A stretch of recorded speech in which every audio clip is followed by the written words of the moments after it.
Okay, Gusha, take it away. Or just one moment. Alrighty. Hi guys, we are recording and we are live on YouTube. Good afternoon. This is the 21st of January, 2024. It is our first meeting for the year, and I would just like to welcome everyone.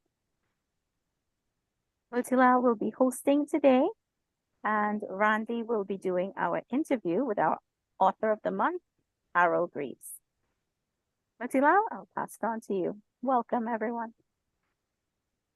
Thank you, Gusha. We really have a packed program today, so we'll go right into it. And Randy, can you highlight Randy and Harold? And Randy would conduct a small interview with Harold about his writings. Go.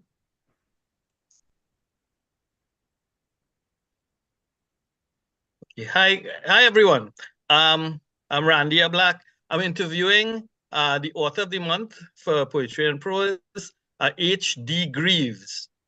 I first met Harold through the NDAT, the National Drama Association, right? The late Tony Hall, professor and creator of Gael TV, had pulled him in to act as a director for plays that they were developing. But in talking to him, I realized that he is much more than a director. He was an actor, 85-year-old author, still writing, who has published books of poetry, plays, short stories, and full-length novels. And all of them are on Amazon. Harold H.D. Greaves. So, Harold, tell us something about your background and experience. Well, I started writing as a child shortly after we left Trinidad,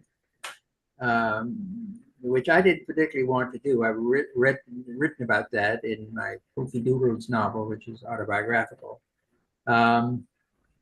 And I continued writing. I had a wonderful mentor when I was 16, 17 years old, who was an English teacher, who actually became a very close friend.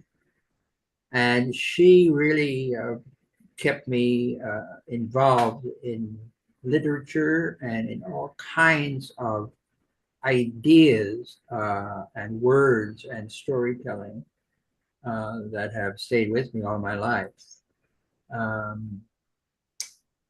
And from her guidance and her wisdom, I think have come a lot of the thoughts that I've had in how I live my life, as well as what I write about, which is a lot of fact-based information. I do have two historical novels that are based on plays by Niccolo Machiavelli, which I'm very proud of, because after 500 years, no one had ever bothered to turn his very famous plays into novels. They're both very bawdy, outrageous plays, as you would expect from Machiavelli. But most of my other work is fact-based, stories that I've been told by different people, very dear friends. One who Kay knows, my dear friend up in Seattle, who told me about an incident when she was growing up in Memphis, Tennessee. And that became a story, which is part of the narrative voice stories. But that's about it. You know, you just have to keep writing and living. I know in my conversations with you, what I most enjoy is your reflection back to when you grew up in Trinidad. You grew up in Port of Spain. Yes, in the heart of Port of Spain, yes. and the times how it was there. Yes, well, that was a very different time, because I was born in 1938, and I was right in the thick of World War II, when Dockside was very active with the military, British and American and Canadians, all there. My mother at that time was a widow. My father died very young, when I was 3. I have no recollection of him. And because of her youth and because she was working in the cryptographic office at Dockside, I believe for the US or the British, I'm not sure which, but our house was filled with military personnel because my mother was a very beautiful woman. So they were flocking around her, you know, like bees around honey. So it was quite a time. But then, of course, it was very different. The streets, because we were still a British colony, were in great condition. The houses were all kept up. The businesses were all kept up. It was very different. Now we seem to be in a state of adolescence here in Trinidad, still going through government after government not doing what it's supposed to do. But hopefully that will change. And your stories are both based in your travels in the United States, as well as you have stories concerning Trinidad. Yes. Could you tell us like about those? Well, I had the Trinidad stories. One of them, of course, is The Witch of Tabaquite. Pookie Doodles, of course, takes place partly in Trinidad, both at the beginning and the end of the book. It's a very big book. That's your autobiography. That's right. Yeah. Yeah. And I have mentions of Trinidad in my other stories, but a lot of my work, of course, is about my experiences and stories that have been told not in Trinidad. So unlike a lot of Trinidad writers, my work extends beyond Trinidad and Tobago, giving us ideas and stories from other parts of the world. I know that nowadays you function more on an advisory capacity, like as an editor of work. Could you talk a bit about that? Well, I have been asked over the years to help them with books they've written, to put those books up on Amazon. Keep in mind that Amazon is not a publisher. It is only printing the books that we put up on there as a self-published author. And over the years, I have discovered that there are many of the writers that I work with, going back a number of years now, who do not use Word for Windows correctly. They have a lot of things that they do that they shouldn't be doing, and the formatting is off. And it's important if you upload a book to Amazon that the formatting is correct, the proofing is correct, and everything works. A very great way to get a book out there in the world, worldwide. And Amazon does have a program where you can promote the book. That is the only thing on Amazon that asks for a fee. It doesn't cost anything to upload a book on Amazon. But if you want to promote it, that's when they charge you. It's not much in US currency, but here in Trinidad, because of the rate of exchange, it can be expensive. And all your work is up on Amazon. It's about what, 15, 16 books? Well, I have 12 of my own 12. books that I've written. Right.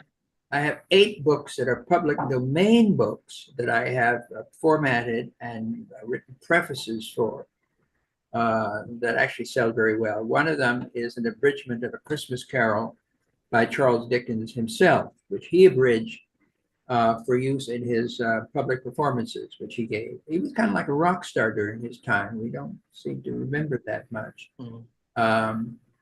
And of course, the other books as well. And the Christmas Carol does sell quite a lot for me around Christmas. And as a matter of fact, one sold just a couple of days this month, which surprised me.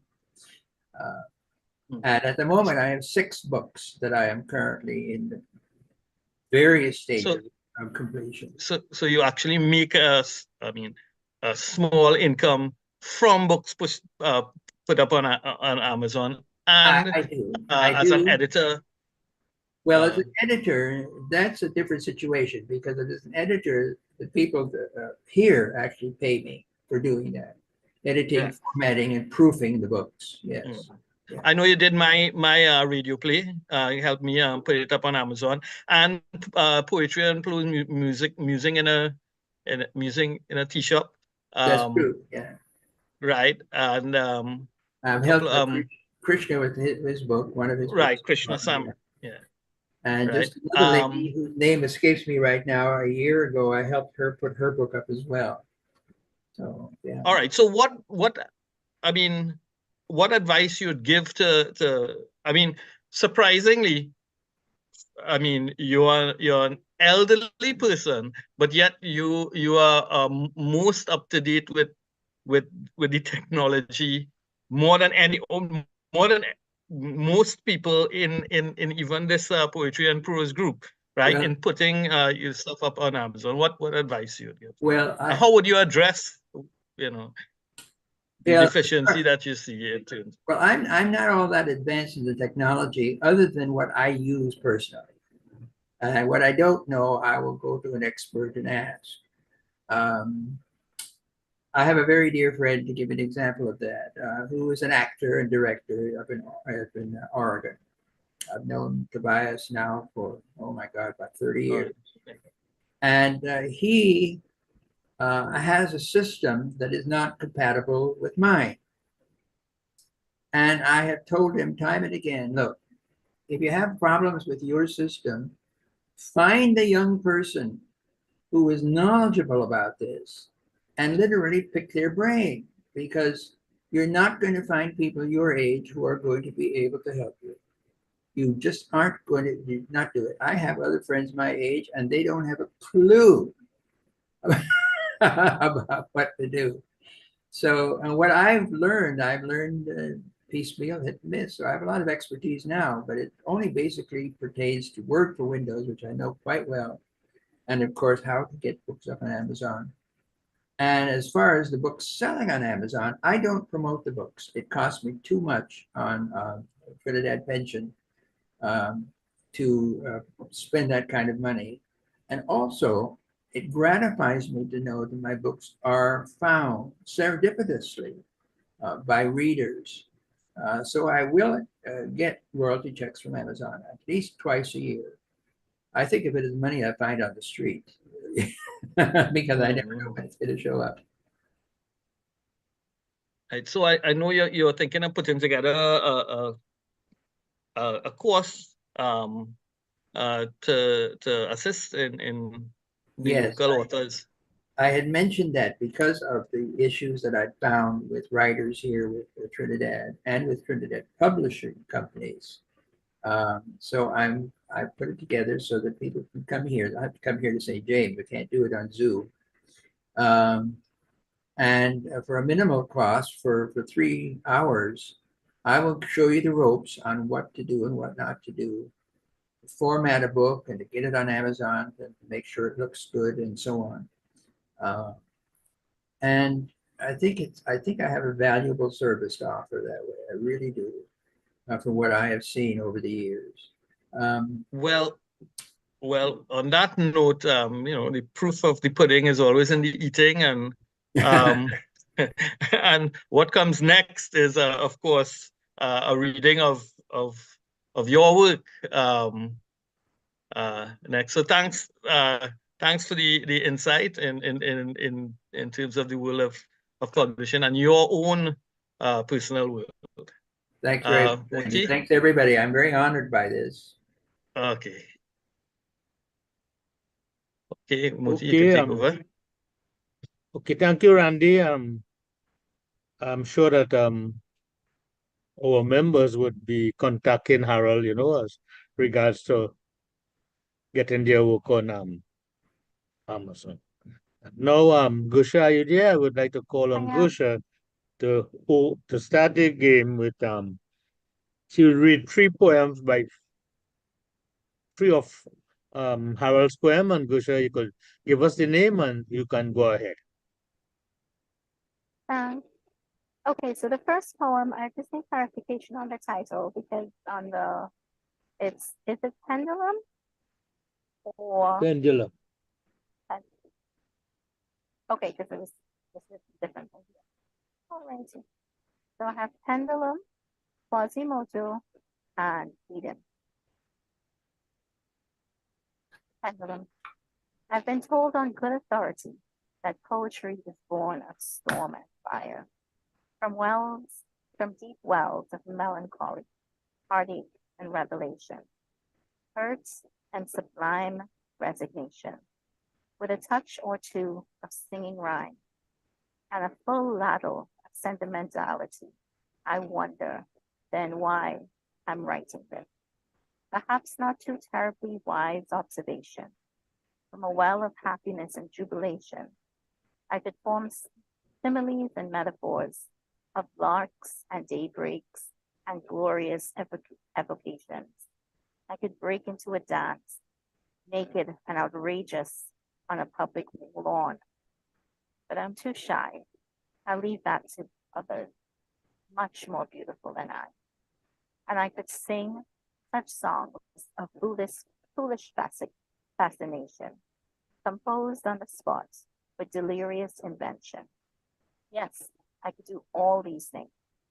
A liberal enchantment to create a poem that would fascinate and cull the ancient rhythms of the spheres. But I am too happy for all that. Too happy to spend my time with pen in hand. When with you, I'd weave another magic land and laugh till time distilled its proverbial sand. So here I am at an imperfect end, with a gimpy-legged rhyme and a ragged song. And the sentiment, the sentiment, it's probably just a tad too strong. But I don't care, for here we are, and our laughter cures all pain. I have it on the best authority. So let's make love. I enjoyed that one. Are we pausing for comments? Quasimodo. Thinkst thou it was the wine, or the distraction of the time? Was it just a need upon which we both could feed, or lonely moments too soon faded and forgotten? Oh, please relieve my mind of thoughts that bite and bind, of doubt that should not be. I cry, sanctuary, sanctuary, and let the echo fall. Thou hast me, my love, and all. Historical sonnet. Napoleon was a Bonaparte from all the other boys, for when they played with carts and sticks, he played with guns and other tricks, and did things to annoy. So when he grew to be a man, and swept old Europe with his spad, and cut and maimed and lied and killed, the other boys were quite unskilled to fight this man who was sheer will, and so gainst truth his splendor gained. He thought of his world and was quite twisted until he met his Waterloo and knew his Bonaparte was true.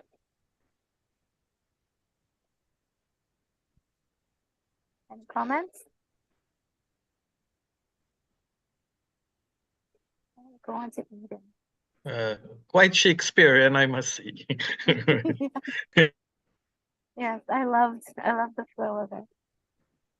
Eden, now that you are home again with the splendor of your lady, enjoy the blessing of her love and the laughter of your baby. Cherish all that goodness now. It will not last forever. Nurture it with strength to share through rain and darkest weather. You are enthralled, how well I know. Within sweet thraldom, ebb and flow. To be so in love with wife and child. Ah, with that I was so beguiled. Any comment? Very nice speech, Tricia. Thank you. Thank you. Thank you, Harold. I enjoyed Okay, your work. thank you, Gusha, and moving right along, our next reader was supposed to be Shahira, but Shahira called and she said she's not well, so I'll be reading Shahira's piece. Okay. So, Kusha, can you highlight me? Here goes.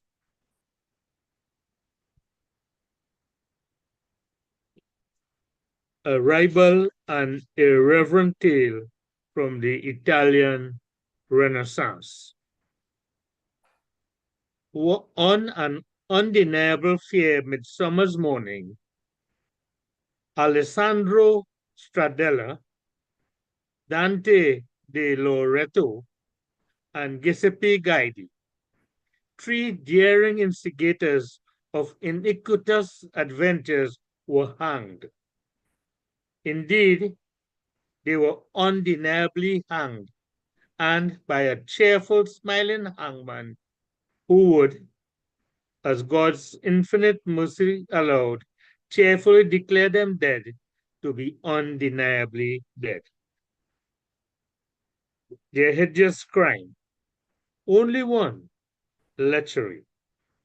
They had together conspired to deceive by seduction an unattractive widow, and after vigorously plowing her patch and ancient furrow, had contrived to relieve her of her house and lands, which were as considerable as the lady's charms were meager. Unfortunately for the conniving cavaliers, the widow, after thoroughly enjoying their rakish delights, overheard their palaver, every duplicitous word.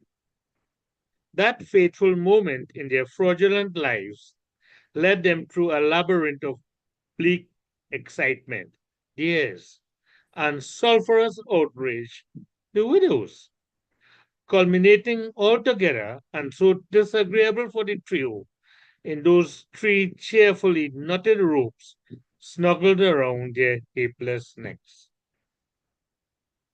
In spite of so many cheerful hangings, for many cheerless crimes, necks, helpless or otherwise, stretched for lechery were not common.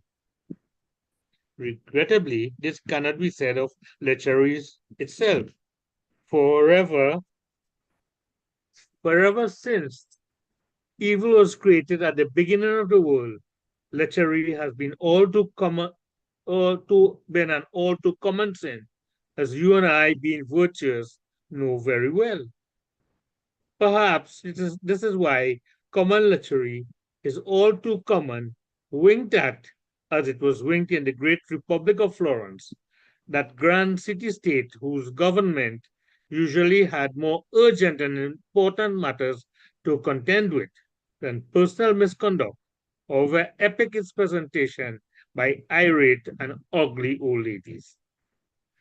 But this business of Stradella, de Loreto, and Guidi, and the unwise wing of the wealthy widow happened to fall during a prolonged and boring political lull, always a dangerous time for lechers. This did Thus did the indecently immoral widow harvest her revenge, a revenge sanctified under the holy name of justice and its much respected, time honored, and viciously draconian laws.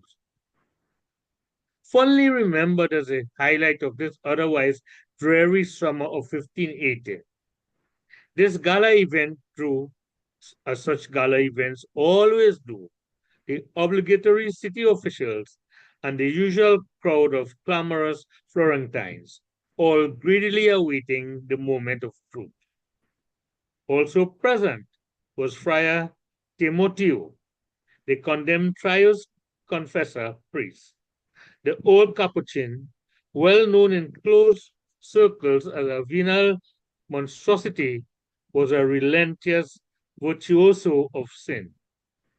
This crushing statement made against one of Holy Mother's Church ordained curiosity is true, as his outrageous discretion, which I'll relate to you on occasion demands, will prove. Also in attendance and clinging like a diseased weed to this outstanding example of the clergy was yet another superb specimen of humanity dregs. a leprous wart by the name of Legurio,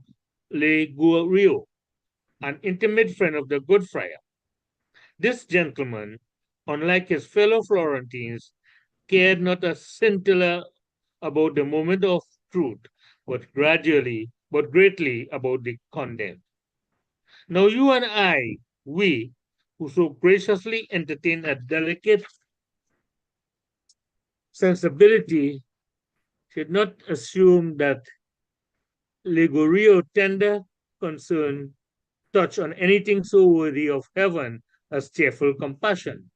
To put it bluntly, Ligorio waited to acquire the bodies, preferably by stealth. As a consequence of this clandestine behavior, he never knew when he would be cutting them down. If the crowd was easily satiated and drifted quickly, he was blessed with still fresh, still plump, warm bodies.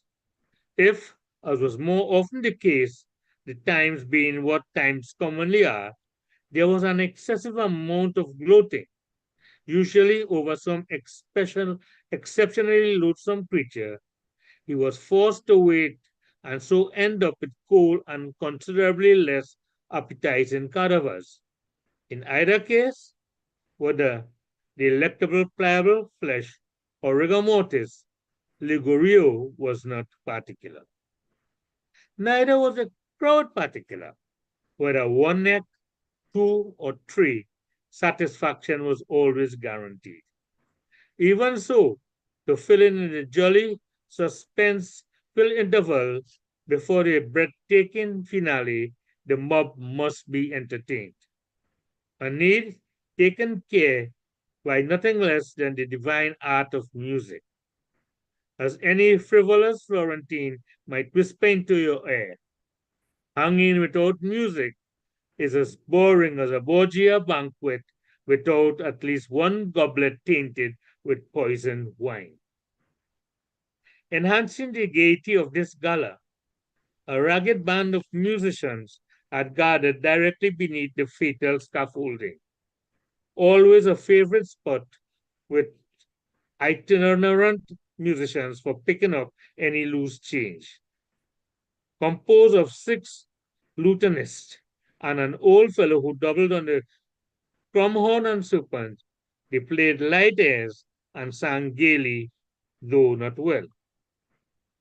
Their careful requiem was delivered from total banality by a fine young drummer whose skilled and fair features attracted the attention of a lesser Medici, a mere cretin of that distinguished family who ordered him to beat the death tattoo. Feeling much imposed upon, the young drummer had no choice but to do as commanded, though it must shamefully be told that his handsome face hid a weak constitution. He promptly fainted when the trapdoor opened and the lecherous trio of Stradella, Di Loreto, and Guidi dropped into the flaming vault of eternity. Thank you, and thank you, Harold, for allowing me to read the story. As I said, Shahira wasn't well and she couldn't make it, so I filled in. So now we'll move on to unless you have any comments. One comment I want to make, although the language was so beautiful and so flowery, it was very, very understandable. That I think that most people, even people who have what I would probably call a higher education, so but it was beautiful, but yet it was understandable. And I want to thank Harold for having this. This is my first read because, as I said, Shaira called a bit late to say that she couldn't make it. So if I made any mistakes, I hope I did justice to Harold's wonderful work. Thanks, Harold. You did fine, Modi, especially getting through all those Italian words. Moti, I'm surprised that that you'd give such lecherous words for a young girl like Shahira to say, no wonder girl gets sick. Right? Right? But okay, my suggestion, right? Is just a suggestion. if I mean I know the work that comes from, but we might consider Harold, seeing that these are excerpts, right? Harold kind of gives a brief introduction as to what the larger piece is and where it comes in, if that's amenable to you all. Sure, I sure. don't know. Is that a suggestion? Yeah, yeah. All right. One thing, Randy, I second that, Randy. That I was said good. Yeah. I sent this to Shahira 2 weeks ago, and I asked her that if she have any problems with it, and she said no, she loved it. She'd love to read it. So that's for that. And Yeah, again, as I say, I'm glad spoke for to the Shahira this opportunity. morning. I spoke to Shahira this morning, so she called me pretty early, and she really wasn't up to it, and she really gave her apologies because she wanted to read it, and she enjoyed the piece. You know, So, what but thank you for stepping in, Mutilao. You did a wonderful job. you know, just as an aside, one of the interesting things that appealed to me about the Machiavelli play, it's considered one of the greatest plays of the Italian Renaissance. But what appealed to me about it is that even though it was written in a time where women were considered chattel, he wrote about women in this play and in the other play, Clysia, in a very determined way. And at the end of this particular story, which is all about seduction or the attempt at seduction, it's the woman who is in charge at the end. And boy, she is in charge. Definitely, because he certainly empowered the woman character, the lady character. He did. Yes. Yeah. Before you introduced me to that work, that book, Harold, I did not know that Niccolo Machiavelli wrote plays. That was a very much a surprise to me. Yes, knowing that he was the author of The Prince. Yeah.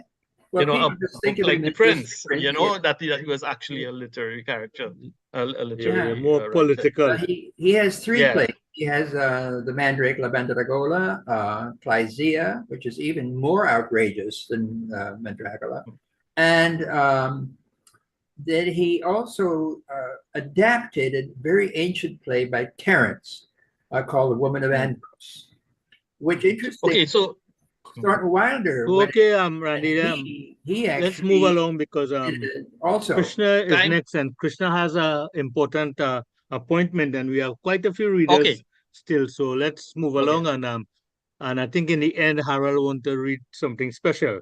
So we'll ask Krishna Samaru, who would read a Cuckoo's Lament. Krishna, come in, please. Yeah, where Moti's piece was linguistic challenge and an exercise, a great exercise, and very serious piece. This piece is a very humorous piece. That was also humorous. This piece extends the vein of humor, but in a different way. It's a humorous piece, very simple language, and but a somber message. It works towards a somber message at the end. It's called A Cuckoo's Lament. It's almost 8 o'clock, and I don't want to do it. Not again. Not again. I've suffered through this too many times. Oh, too many times to go out there through that little door and bleat cuckoo on the hour, every hour, day in, day out, night in, night out, week in, week out, month in, month out, year in, year out. Well, you get the picture. It's become too wearisome, too unfulfilling, too mundane, almost, I would have to say, boring. Not almost, it is boring. Same thing all the time, all the time, all the time, literally. And not only on the hour. No, not only on the hour. On the half hour too. On the half hour, I get to bleed. Cuckoo. Just once. Just one. Cuckoo. And then back in the box. Silly. Oh, I've tried to give some variety to the performance, but it doesn't work. On too many occasions, instead of giving the entire thing, the 2-syllable cuckoo, I merely lisp an indifferent coo and forget the coo entirely. Nobody notices. not that silly little coo without a coo. Not from this insignificant prima donna. And why not? You think someone would notice, but no one does. Too busy, too wrapped up in other things, trying to make time fly. As if I'm not. I'm wrapped up in other things all the time, all the time, all the time. Wouldn't you be if you were cramped into living quarters like these, trying to make time fly? Don't you think that's a futile thought? Look around. Look around. I've barely room to move. And there are all these springs and wires and ratchets all around me. Dangerous things, constantly moving in ticks and tocks and whirs and clicks. Did I mention boring? Yes, well, what I do has become boring. But those awful wires and springs and things, they aren't boring, even though they always move the same way, make the same tocks and ticks and whirs and such. They aren't boring at all. Sometimes they stop. No noises at all. Frightening. Frightening. What then? What's happening? Terrible stillness. Quiet. Quiet. Nothing. Nothing. Then, from out of nowhere, so to speak, there's a jangling and a bangling and an awful twitching somewhere beneath me, just as though I were being stabbed and twisted. Oh, it's cruel, cruel, cruel. And then all the ticks and tocks and whirs begin again and again and again. And I think, well, so much for now, but when are all these springs and things going to go silent again? And then what? And for how long? That's an important question for me. How long? After all, and I do mean after all, I'm useless without time. If time dies, what will I do? What can I do? I do. I'm dead in the water. Silly phrase. I'm not dead and there's no water, whatever that is, whatever dead is. Where do these phrases come from? Frightening. Frightening. Probably from all the springs and ticks and tocks around me, or they're all much more intelligent than I am.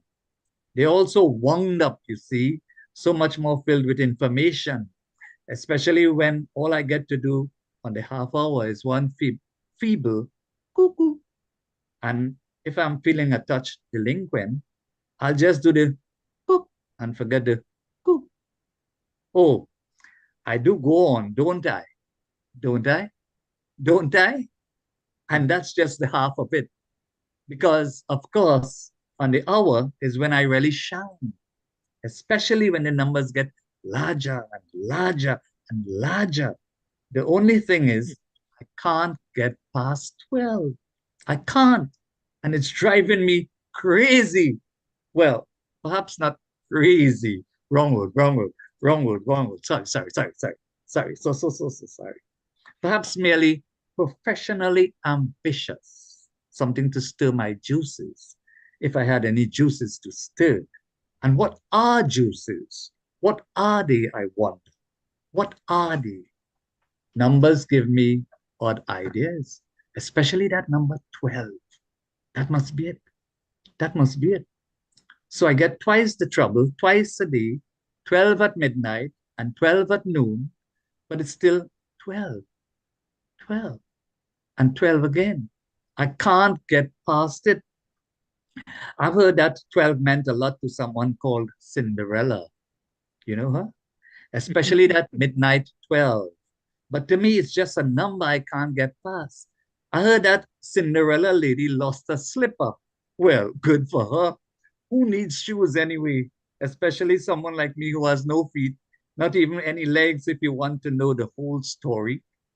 But what are feet and legs and lost slippers when I have that midnight 12 to contemplate?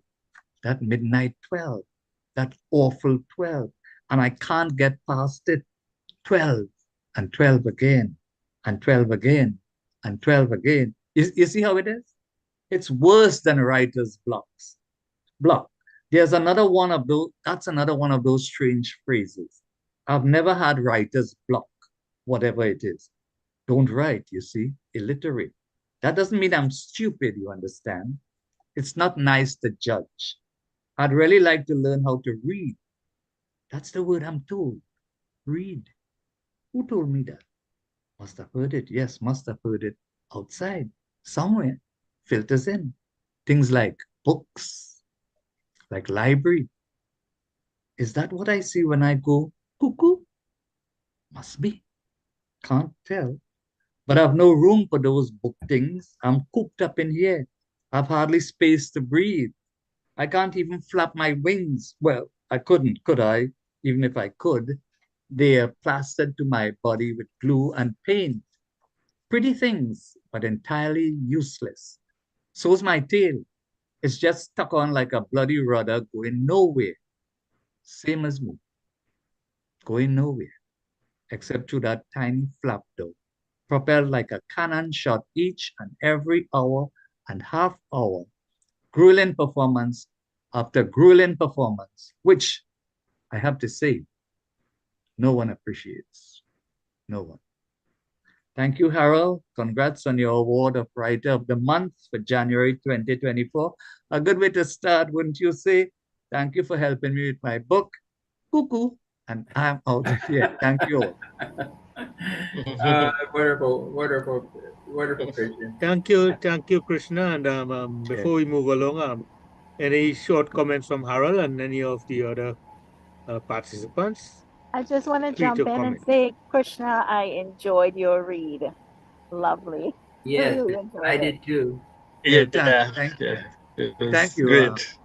My I want to say if I couldn't make it, I was prepared to put it in a record it and send it now. But I'm glad I was able to do it. well, you Bye did bye. fine. To You leave did you all. fine, Christian. Yes, Krishna, that was a theatrical presentation, All right. if I may say so. And I'm sure everybody agrees with that.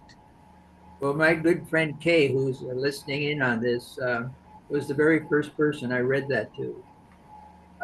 And the first idea I had of it was to do it as an extended piece, a monologue for an actor.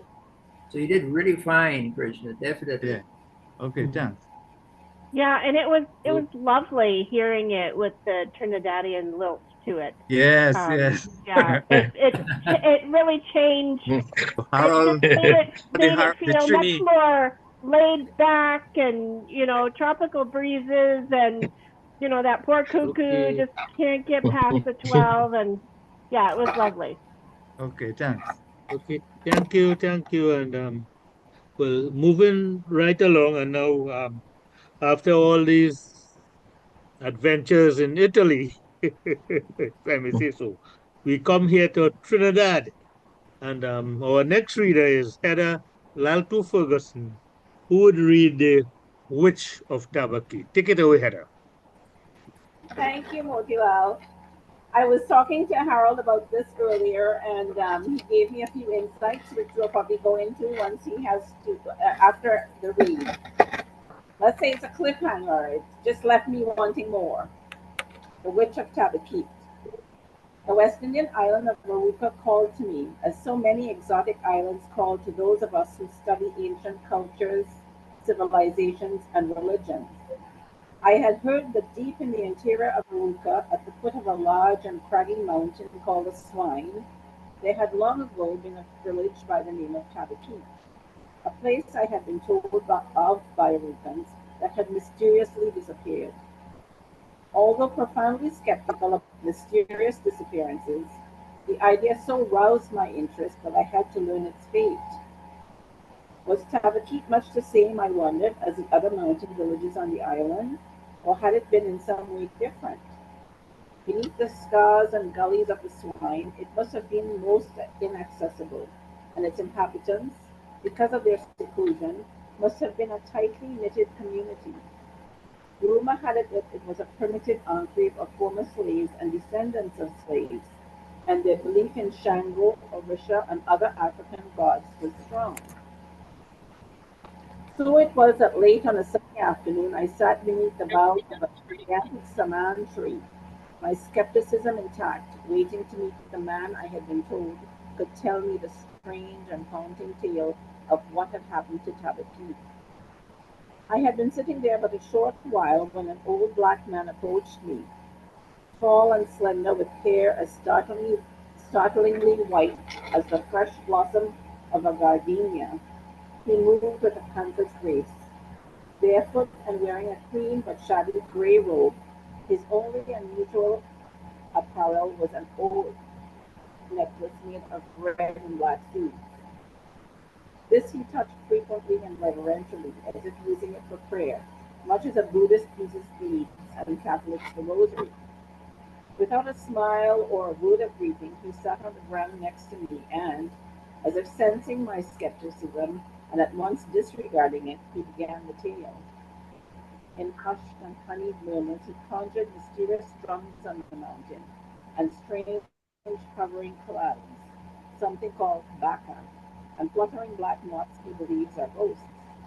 Yes, ghosts, he said, fingering his necklace. Ghosts, you must believe, you must. And nodding, agreeably nodding to something only he sees, he went on speaking of such disparate things as the redeeming quality of a church door, of dalliances, and of the total disappearance of Tabakit. Nothing is left, he told me, nothing. The villages are all gone, all scattered among the dead. Only an occasional forest fowl or feral goat trespasses where once there was life in all its vigorous manifestations. Mold and jungle vines and ominous darkness have buried brick and thatch and wood. Densely tangled trees entombing in shadow and heavy mist any memory of laughter and the joyous calls of children, obscure even the brightest sky above. Not even a narrow dirt road that once snaked in and as stealthily clawed itself out of the little community remains. But long ago, back when the village was still there, that circuitous dirt road brought to the village a charming young woman. When asked, she said her name was Corial Cantaro, and she had come from Vancouver, the island's capital, a place so far away from Tabakit, the villagers called it the end of the world. And why had Miss Cantaro come to Tabakit? She had an aunt who lived there, she said, one Naparima Mendoza. Oh, but Naparima had recently died and was buried in the little cemetery at the center of Tabakit. What was the poor young woman to do? Coriel said she had nowhere else to go. She had no other family, and she had walked such a long way to see her aunt.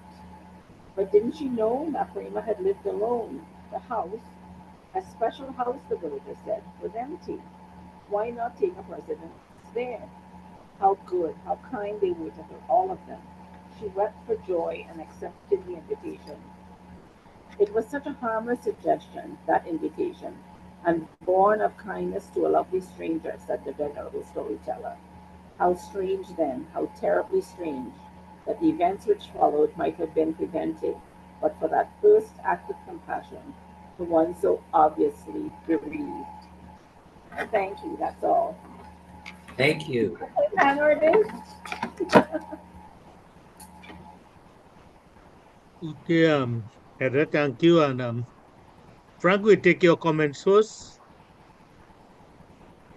Sorry, Harold, we'll take your comments first. Yes, very, very fine job. Very fine job. Yes. Thank you. Okay, I would like to ask Kay, seeing this is a story that was set in Trinidad, what are your comments?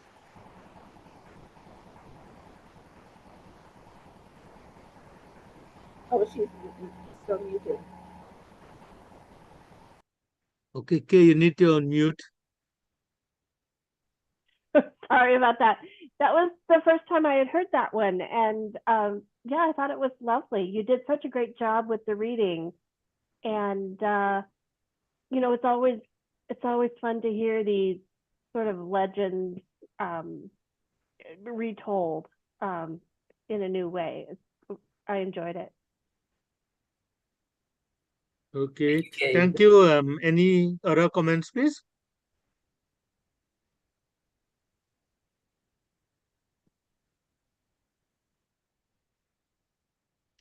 Okay, well, as I say, moving right along. We was in Canada just now listening to Heather. So now I'd like to ask the other Canadian, Frank Mohan, and Frank would read a tale of scandalous surprises. Okay, Frank, surprise us. Okay. Well, first of all, I'll make a few comments before I start. The story is basically about the Bellini family in Italy. The dad's name is Nicomacco, and the wife is Sophronia. And they apparently adopted a 5-year-old little girl. And she grew up to be a very beautiful, luscious 16-year-old. And her brother, well, the son of the Nicomacco and Sophronia, he is 17. So he grew up with this adopted girl, Clizia. And she's now 16, very luscious, very nubile. And both the dad, Nicomacco, and the boy, Cleandro, are lusting after this beautiful girl. And the mom, Sophronia, she can recognize these signs and symptoms, and she dealt with it pretty effectively. So the other thing, I'm just a novice writer, but I learned a few things. I learned some new words. For example, codpiece, codpiece. And a codpiece is a piece of cloth that you hang over your crutch, especially if your crutch is not fully enclosed. And that is important because the boy developed an erection inside the church, as you would see later. And the other word I learned was petard, P-E-T-A-R-D, which is an explosive situation, exploding device. And then a French phrase, la petite mort. La petite mort refers to that post orgasmic bliss. La petite mort. So here we go. Clizia. It's a tale of scandalous surprises from the Italian Renaissance, and it's loosely adapted from the play by Niccolo Machiavelli in 1520. So here it is. What was Cleandro to do?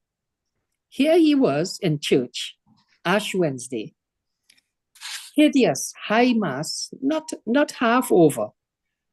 Holy Communion thoughts turned to Clizia, and he realized with a great blush that his codpiece was shamelessly inadequate to contain his excited condition. As he passed the kneeling parishioners, their raised eyebrows and sly smiles confirmed his engorged and barely concealed extravagance. In a futile effort to hide what was impossible to hide, he attempted a faster pace while awkwardly bending over. Unfortunately, this crouched style of movement, while moderately creative, was a failure, without doubt an abysmal failure. For his increased spending, for his increased speed and cramped position, created from his guts the most extraordinary passing of gas, or in the vulgar, farts. And no, silence fizzles, these to foist upon the congregation's petards of noxious flatulence, exploded from his derriere with such impressive volume and imaginative orchestrations. They sounded like nothing else but than a cannon shot at the height of battle. These glorious pimpernickels, thunderously echoing with an exotic insistence against the once boring bulwarks of the cathedral, gave the congregation hearty enjoyment and a good laugh at his expense. Mortified by this disgraceful, unprofessional commedia his ass was performing, by the time he reached his family's pew, to use a subtle euphemism usually reserved for exhausted sex, yet serving with equal equanimity, describing la petite mort of gaseous ejections. His ventosus petards were spent, quite spent. Thank God, Plitzia was not here to witness this shame. Ah, Plitzia. He felt like exploding every time he thought of her, and very often did. As he was a young man in lustful love, body and soul, and his body usurping his soul at every opportunity, a usurpation that left his soul and his body gasping with pleasure. Unlike Cleandro, is still virginal 17 and ripe for sexual adventures and misadventures too. Nicomachus, his papa, though suffering from the same affliction and shockingly for the same young woman, was ripe with only with age and the lust for youthful beauty that age brings with it. He knew, oh, how well he knew, his lust for Clitia was not right. It was immoral, was indecent, was, in a word, wrong. Indeed, almost incestuously wrong. Well, lust, however, is no respecter of right or wrong. As we, you and I, who are virtuous, clearly know, do we not? Lust, to belabor the point, has no concept of right or wrong, no idea of what moral or immoral, decent or indecent, and lacking all principles. Lust blithely leads us to our doom in whatever shape it takes. The shape of that doom for Nicomachus was Clitia. How had this come to be? He who had been so balanced, so secure, so contented, was now utterly unbalanced, completely insecure, and miserably discontented. Who, I asked you, is to blame for his atrocious situation? For an answer to this amiable inquiry, let us turn to the most fickle lady of them all. Unlike virtuous Mother Church and her holy edicts, Dame Fortune, yes, she is one. Dame Fortune does not like to keep us balanced and secure. Dare I say it? Contented, never mind happy. Dame Fortune, as the ancient and ever popular saying goes, likes to trouble the waters. And that grand old dame, utterly undoing the fabled whore of Babylon and all her sisters, knows how to trouble those proverbial waters with an expertise beyond imagining and without end. Well, in the matter of the Bellini family, Papa Nicomachus and Mama Sophronia and son Cleandro, Dame Fortune had emerged in the form of a child, a little girl, who had whispered only one word. Her name, Clitia. Orphaned and abandoned in the midst of a battlefield, she had been left in the care of the Bellini family by the soldier who found her. Raised in the Bellini household, she was the tender age of 5. She had been nurtured as though she were one of their own. Sophronia, having no daughter, gladly took the child into her heart, with Nicomachus happily the surrogate papa, and 6-year-old Cleandro, a brotherly playmate. But now that Clitia had grown into a succulent virgin of 16, Nicomachus, the tender surrogate papa, astonished that the homely little girl he so innocently dandled on his knee had transformed seemingly overnight, into an enchantingly beautiful young woman, had fallen in love with her, madly in love. Of course, well, really, is there any other way? So too had Cleandro, whose brotherly affection vanished with every thought he had of Cletsia's recently developed breasts and recently alluring smile. Each man hopelessly enthralled by one young, the other so much older, keeping their own counsel, as you would suspect, desired to bed Cletsia, to bed her or die trying.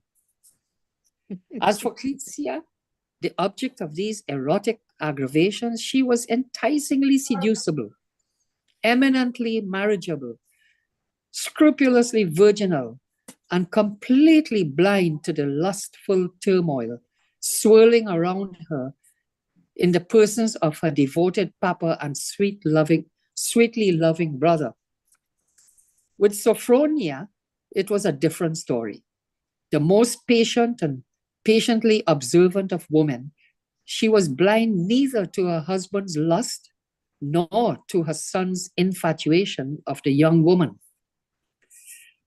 Regarding Cleandro, she was not overly concerned. She would speak with him in good time and set him straight, either with stern words or a good clout to his head, perhaps both for what is called good measure.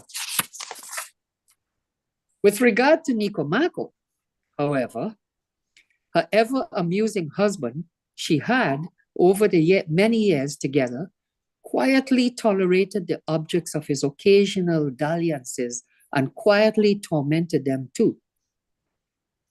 This was possible since he had, in the midst of his blissful masculine vanity and arrogance, no knowledge whatever of his wife's awareness of his liaisons.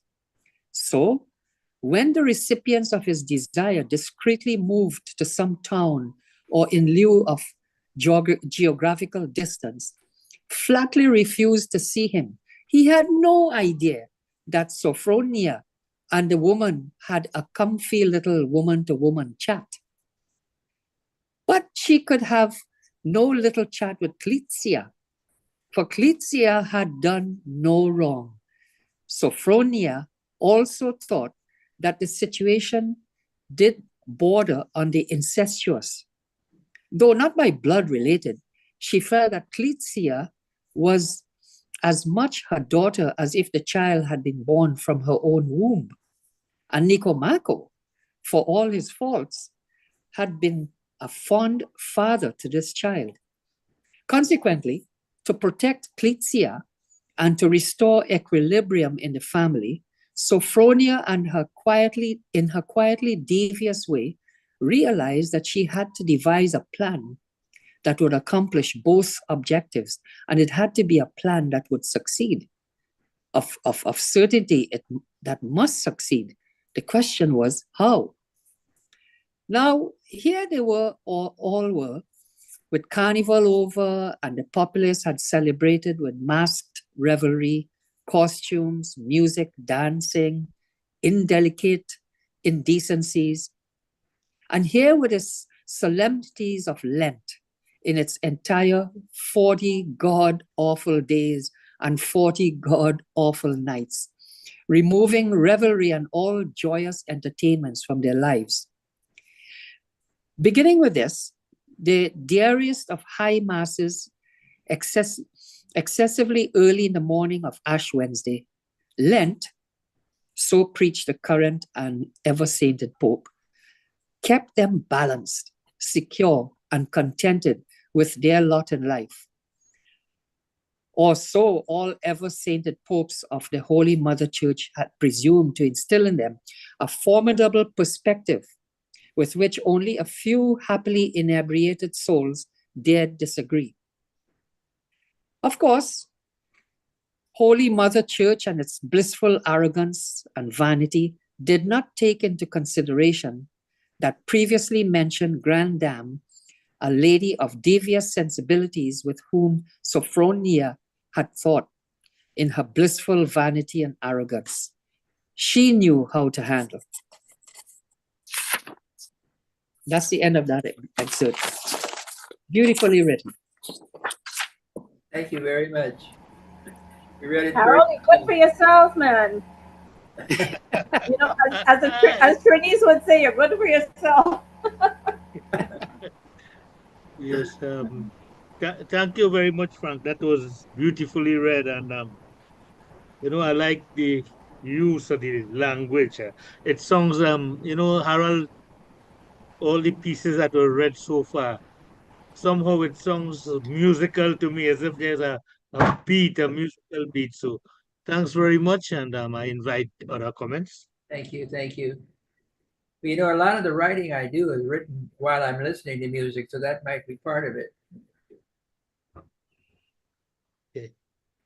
Yes, because it really is musical, and the way Frank read it. Okay, Randy, anything you want to add?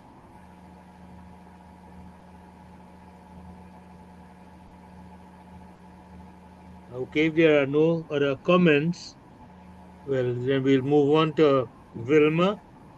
And Vilma would read Going Barefooted into Paradise. Vilma, you're on. Come in, please. Good afternoon, everyone. Hello. Hearing me? Hearing Loud me? and clear. Go ahead. Okay. So, as Mr. Budu Singh says, the title is Going Barefoot into Paradise. This excerpt starts with a verse, a quote by Elizabeth Barrett Browning, that goes like this: Earth's crammed with heaven, and every common bush afire with God, but only he who sees takes off his shoes. That's the quote. And now the excerpt. And I just want to say, if I don't sound as dramatic as the words in this excerpt, please forgive me. So I start. He just upped and died on me. Just upped and died. You cannot imagine such a moment. The weight of my soul, the ruination of my heart, and the roses. I cannot imagine ever, ever again receiving yellow roses from anyone else. Why, every Friday afternoon, and no later than 4 o'clock, mind you, 3 dozen yellow roses arrived, and always, always embraced in a cloud of champagne pink cellophane they were. There was never a card with them, never, never, not even the first time. And every Friday evening, just as my mantel clock was striking 11, he'd arrive, my very own senator, in his dark blue suit, black and white wingtips spotlessly clean, gorgeous dark hair slicked down with Brill cream, and his whole manly self cinnamon scented. He was so tall, so fair, with skin like burnished ivory. Oh Lord, he was handsome. Miss Cassandra Ginger McCoy, my beloved aunt, sank her generous curves into a crimson velvet chaise lounge and released a sigh to end the world and the world of all the rest of us poor miserable mortals who had not been granted the privilege, the honor, the heaven of knowing her distinguished senator. Combined with her elaborate recitation, which I had heard so often, I had committed it to memory, even to my dreams, this performance, it surely could not be called anything less. Yes, this performance was kin to a sacred and sensuous ritual. And this was so, even when the theatrics were ludicrously accompanied by my aunt's heavy and indolent body, sinking like a torpedoed pleasure cruise into the heartfelt depths of the chaise. It was in the wee hours, the wee small hours, that he upped and died on me, she wept. Not even the moon was there to shine on his passing. Lordy, how could he do that to me? To just up and die on me? How could he do that? Perhaps, as there was no answer to that question, nor ever could be, the dear lady sighed again, though this sigh oozed a soured sentimentality which leaked like rancid butter into her words. No more roses, or another mink coat either. Why, sweet Jesus, even a moment's warning would have been courteous, but no. 1 minute he was breathing hard, a man on fire, and the next, why, he just upped and died on me. Disenchanted, disheveled, and choking back her disappointment, even as she luxuriated in her morbid monologue of regret and remembrance, Cassandra slid ever deeper and ever deeper into the hungry red velvet. She had almost disappeared inside a maw of the greedy cushions when she crooned from their depths, "Magdalene, honey, fluff me up, won't you? Make me presentable, honey. Child of my heart, fluff me up." I crowed an eager, "Oh yes, I most surely will," and meticulously proceeded to fluff her up. First, I made sure that the curls in her permanent wave fell into perfect Betty Boop ringlets around her ears.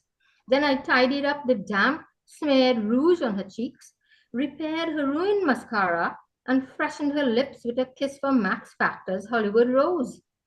After taking care of those particulars, I artistically arranged the pillows around her perfumed body and adjusted her silk chemise into exquisitely draped folds.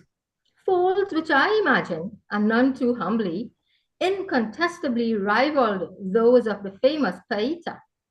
When this foolish folderol, this fluffing up began, I don't remember, but it was a ritual I enjoyed because it comforted my aunt and eased her into sleep, or as she drowsily phrased it, into presentable repose. And the senator, he passed away when I was 12, but even well into my teens, my aunt's lurid melodramas continued to fascinate me, even upon occasion, bringing me the most satisfying flood of tears. Not surprising, as I was an impressionable though unruly child. Magdalene Mary has a sweet temperament, but she has a strong will, Mama often remarked about me, usually when simultaneously exasperated with me and with her older sister, the voluble Cassandra, she of the roses, the mink coat, dyed rabbit, Mama fumed, and the all too suddenly dead senator. Of course, he was a senator. Cassandra called Cassie G by the family, but Miss Ginger McCoy by everyone else, would not have taken up with anyone for as long as she had this man, had he not even been a senator. "My soul," she said with wistful abandon, "will forever be his."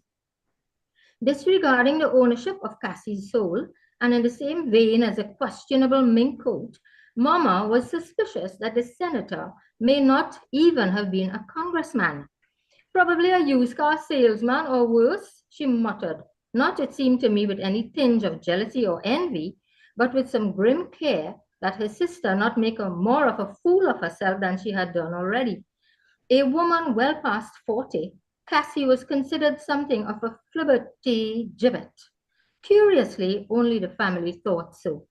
The rest of the world being Memphis, Tennessee in the early 1950s, thought of her as a devilishly shrewd businesswoman and a restaurateur, for Miss Ginger McCoy owned and personally managed the best steakhouse in the city.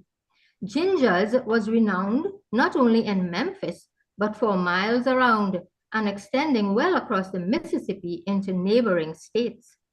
"You want a great steak?" folks said proudly of her wonderful restaurant. "You go to Ginger's. And not just steaks, mind you. Why, she has chicken gumbo that'll make you think you had died and gone to heaven. And lobster tails so big and juicy, you'll swear that they had come off a mermaid's derriere. And everything in a joint so classy, it would make Buckingham Palace look like a dump. Oh yes, go to Ginger's. Miss Ginger will treat you right." And they went, and she did.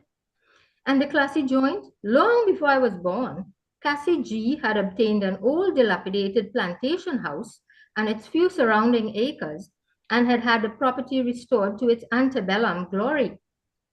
Located on the outskirts of Memphis and blessed with an unobstructed view of the extravagance that is the Mississippi, the restaurant occupied the main floor, and Cassie lived in the upper stories.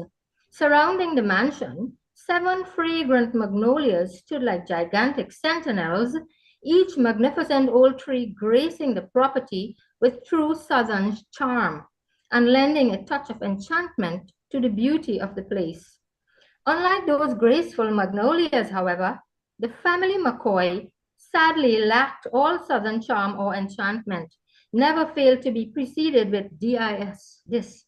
And because of Cassie's success, indeed luxurious success, in what became known as the Buckingham Palace of Memphis, she was held by her relatives on a strangely unbalanced teeter-totter somewhere between awe and anguish. A free soul, as Mama painfully referred to her sister. Cassie made no secret that she occasionally entertained gentlemen in her upstairs suite. That was undoubtedly the anguished end of the seesaw that she had been placed upon by the family, all except for me and my staunchly Roman Catholic Mama, rabid Southern Pentecostals. But Cassie's entertaining was almost a virtue compared to the awe end, namely the restored plantation house and the grounds.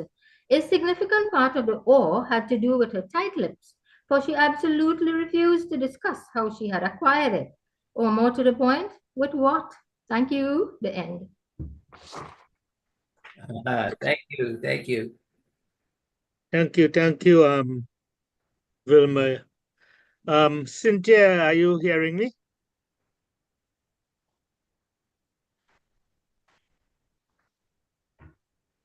Cynthia, are you there, Cynthia? Okay, seems Cynthia not hearing me. So okay, I'll ask for comments. Harold, you want to go first? Well, yeah, thank you very much, Wilma. That was very well written, or very well, I should say, read. It was wonderful. I hope it was very well written. That was a story that was told to me by a very, very dear lady I knew up in Washington, and very well remembered. And the story actually goes on because it's actually all about the horrors of prejudice and bigotry in the United States during the 1950s. And unfortunately, it is still the case today. So yeah, it starts frivolously, but it ends very differently. Yeah, it's a frivolous story that that I heard firsthand from our mutual friend who was the Magdalene character, and she always did it as such a dramatic recitation, but we didn't go all the way to the end of it ever. And how is that? Was that your creation? The end of it? Yeah, I took it beyond where Charlize actually went with it, because of course she just loved the dramatizing again, as you know. Yeah. Yeah. No, it was lovely job reading it too. It was fun to hear. Yes, it was. Okay, Harold, I always like to listen to other people read my work, because sometimes I find in the reading some things come out that I myself wasn't aware that it was in the particular work. So what I want to ask you now is that listening to other people read your work, what is your reaction? How do you feel about that? Well, I'm enjoying it very much, especially hearing it with the various Trinidad accents. I because of my theater background, this is kind of like a lot of very wonderful auditions. They're really wonderful. I'm enjoying it completely. Mhm. So are you saying that if we, the readers, came for the audition, would we get the job? Oh, I think so. Oh, absolutely. Yeah, definitely. Because what I'm hearing is that when you're reading, you're really putting your heart into this, and as it should, of course. And that makes a big difference, because if you just read something and it means nothing to you, well, it won't mean anything to somebody hearing it either. So yeah, I mean, I'm very, very delighted that everybody likes what I've done, and I'm thoroughly enjoying what they're doing with it. Okay, thank you. Any other comments? Hera?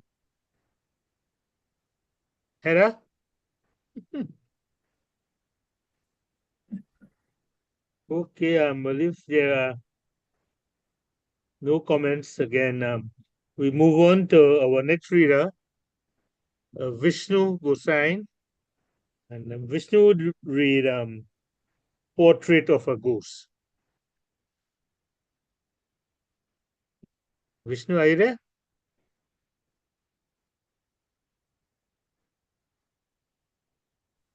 Okay.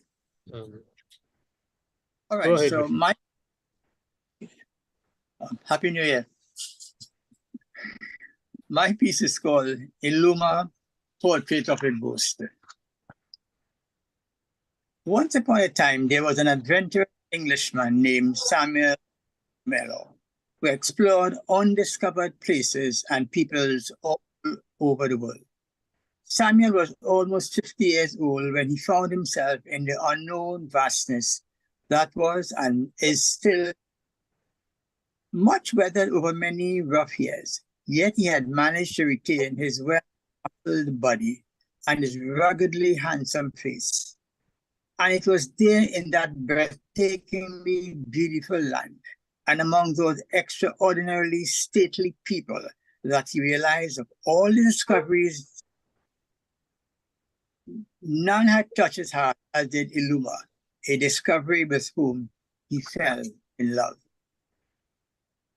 And this woman of rare beauty, who communed with spirits, felt surprisingly attracted to the strange, pale-skinned man with graying locks, who spoke of faraway places and who had traveled across deep water. Consenting against all her common sense, she joined with him in the sacred ritual of marriage, the celebration performed as her ancient tribal tradition prescribed. After a year of bliss and while giving birth to their child,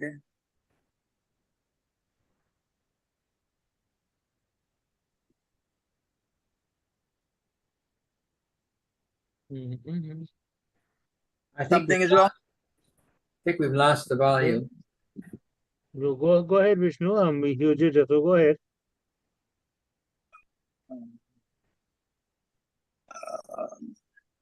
After a year of bliss and while giving birth to their child, a girl, Illuma, died. Consumed by the tragedy. Go Hello? ahead, we're hearing you. And with his heart broken, Samuel left the dark continent and, with his precious infant, traveled back to England and settled at last with relatives in Littletown Major, a tiny village on the shore of Lake Keswick, one of many beautiful waters in Lake District. In that idyllic setting, and adored by her father, the child flourished. Christened Annie Illuma, names to honor her paternal British grandmother and a beautiful African mother. It was there along the pebbled lake shore that Annie grew to 16, a splendid dark-skinned beauty, as magnificent in her ebony skin as was her mother before her. Except for her eyes, blue, they were like her father's, but whereas Samuel's were pale, Annie's were shot through with azure, lapis, lazuli, coryllian, and dazzling sapphire and turquoise. All the brightest blues of creation set amidst her dark skin and hair. Amid those astonishing eyes, she peered out of the world with intense wonder and curiosity, and with an intelligence many of the villagers thought uncanny, even unnatural. Naturally, they would think so, for Annie did not look like any of them, standing out as she did, a young black goddess from the dawn of creation, her eyes ablaze like jewels, while they were all blushing, pale pinks and white and blonde. And how Annie looked was not the only issue with the villagers, for Annie spoke only with her eyes and graceful gestures. In all her growing years, she had not spoken one word that came from her lips. Oh, there were sounds of laughter, and so it was known she was not mute, but never a word spoken. And though she had attended the village school and had done well, indeed, very well, especially with her handwriting, which she executed in a willowy script of peculiar proportions. All through her years in the classroom, she had remained as silent as the mourning dove, and like the dove, only softly and occasionally cooing. So you must wonder, did she have friends? Yes, two girls especially, Catherine and Elizabeth, who, having grown up with her and who, in spite of their family's criticism, saw nothing objectionable about Annie, often loyally and fiercely speaking up for her. When they heard their neighbors making nasty remarks about her color, coming from Africa, a black dam, probably blacker pitch, bewitched Samuel, bewitched, left him, and a cursed child. And her eyes, them eyes, them is, they ain't real, they made of glass. And a lack of speech is the devil's own silence. That's what it is, straight from hell's depths. Then there was Lyle, who, like Catherine and Elizabeth, had grown up with Annie. But whereas the girls were Annie's bosom friends, Lyle always stood a little apart, gazing upon her with wonder and not a little glory, while cherishing her more than life itself. He with his parents had arrived in the little village from Scotland, which explained his unusual name, and being teased about it by other children, had asked his folks why they had named him so, and where such a name might have come from. His father enlightened him. "'Tis an old, old name," he told his son. "'Tis a name we stole from our invaders, the Vikings. To those fierce warriors in the North country, Lyle meant wolf. And when you were born so covered with fine black hair, thy ma and me thought we brought forth a wolf cub. Many a full moon night we searched thy crypt for any sign ye might have changed into a worse thing, but ye never changed. That we thanks whatever gods there be. Where the name proud son, there's many a tough Viking that did, and many's valiant Scot that did not. I warrant ye." Lyle, delighted with the information, certified true, since it came from his pa, whom he venerated, laughed off his schoolmates' jests, even as he displayed many secret smiles for the certainty that there was nothing wolfish about him. And indeed, as though striving mightily to live down the wolf's fierce nature, he was the gentlest and the kindest of the young village men. And what of Samuel, Annie's father, you ask? After all his travels and having settled with his treasured child in the little village, he became the blacksmith for all the country around, as well as the grandest of storytellers, who related breathtaking tales of faraway places to anyone who cared to listen, all the while gently raising Annie with the tenderest fatherly love. For him, she was daily reflection of a beloved mother, as well as his glorious days in Africa. And whereas his daughter was reviled behind his back always, and even behind her back, he was admired by his fellow villagers for his hard work and for the care and love he bestowed upon his to them. Strange child. Thank you. Thank you, Vishnu. That was wonderfully read. And Althea, are you hearing me?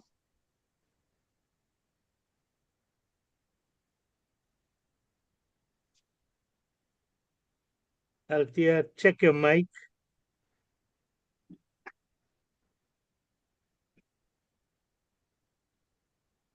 Are we hearing Althea?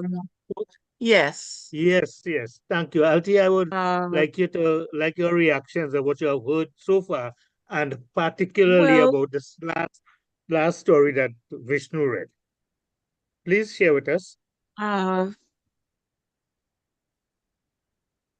Mr. Greaves's work seems to have quite a range, from comedy to the last one read seems to touch on colorism and which is quite prevalent in the Caribbean, especially if you come from families that are mixed, and in that family there are people of different shades, and the children who are darker skinned are usually looked down on, while the ones who have lighter skin are more cherished. And yes, it can create conflict in siblings who are growing up. And I'm not sure if I understood everything. She seemed to have been a deaf mute. I'm not sure if I missed something, or maybe she was just extremely shy and kept to herself and didn't say much. She's not deaf. She's not deaf, and she's not mute. She just doesn't talk. Okay. She makes sounds. Okay. Yeah. Okay. Yeah. And so this was a deliberate deliberate action on her part, Well, which helps to create a sort of mystery about her. No, it's not deliberate. It's just the way she is. She has not consciously done it. And as the story progresses, you'll see how it hooks to her mother, Iluma, and her mother's beliefs, you see, about the spirits and ghosts and things like that. Yeah. Yeah. Yeah. So then her character creates a certain suspicion around her, or certain mystery, that is my understanding, or how the people perceive her as some kind of mysterious character. Well, was my understanding correct? Yeah, yes and no. There's a mystery there about why she doesn't speak. That's clarified quite literally on the very last page of the book. Okay. And so we're just hearing an excerpt. We're hearing an excerpt which has triggered our interest. And of course, one would want to continue to find out what this young woman is all about. So yeah, it's a good way of catching a reader's intrigue and to get them to want to read further. True. So yeah, because the excerpt seemed to have ended a bit abruptly, but as you said, it's an excerpt there and it entices the reader and it makes the reader want to find out more about her. True. And as the story goes on, one of the main characters is a very large black dog. And the black dog, very much like Annie, does not make any sounds, unlike other dogs. It doesn't bark, it doesn't do anything. Yeah. So that's part of the mystery as well. And okay, again, so quite intriguing then. Yeah. Is someone going to read another excerpt? Not from that book, no. Okay. So we have to buy the book to That find out that how would it be a great ends. idea. Okay. Yes, indeed is a great idea, a great marketing strategy. Yes, definitely. Definitely. Okay, Althea, thank you very much. You really open up some windows for us there, things for we to look and to explore. I really wanted to hear your reaction. What about the other stories that you might have heard so far, the other excerpts? Well, I joined a bit late. Yeah. Because I was in the middle of having dinner when I realized, I'm supposed to be, because it's after 7 here in Switzerland, And so I was in the middle of dinner and then I realized, oops, I'm supposed to be somewhere now. So I joined an hour late. So I unfortunately missed quite a lot. So I will have to catch up on the beginning of this on YouTube Oh, yes, yes. when You can catch up when on it the is video. posted. We will post Yeah, it by about yeah, Wednesday. So before Wednesday, yeah. by Tuesday. Okay, Okay, thank you, thank you. Althea. It's always nice to have you and to have your analysis, and your commentary. Yes, very Thank much you again. And appreciated. Thank you. do we have any other comments? Harold, you go ahead. No, I thought it was what she had to say was very interesting. I very much appreciate it. Anybody have any comments? Randy? Okay, well, as I say, we're moving along. And Randy, well, you are next with Maggie. Randy Abla, Maggie. take it away. Okay. Maggie, a memoir, preludium. Maggie was my dear friend, even when she no longer knew me. Her bright mind, cruelly corrupted by Alzheimer's. Long before she faded, however, and while her fiery talent dazzled, she frequently said to me, and never in anything less than a silken stage whisper, a whisper, I must tell you, that never failed to sound conspiratorial. If you ever tell my story, and you damn well better, tell it honestly, just the unvarnished truth, plain as spit. One silly thing I'd very much like, though, is to have you begin it with a preludium, in the old-fashioned spelling. If you're going to begin anything, begin with a song or a prayer. That word looks like a song and a prayer. It even sounds like a song and a prayer. Not too much singing, though, and keep the praying brief. Voltaire. Not personally, I'd foolishly quipped.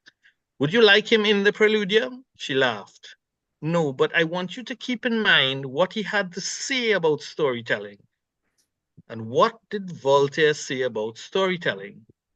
The great Voltaire said, reputedly, so who really knows, though I think it sounds like him, he said that the secret of boring the reader is to tell everything.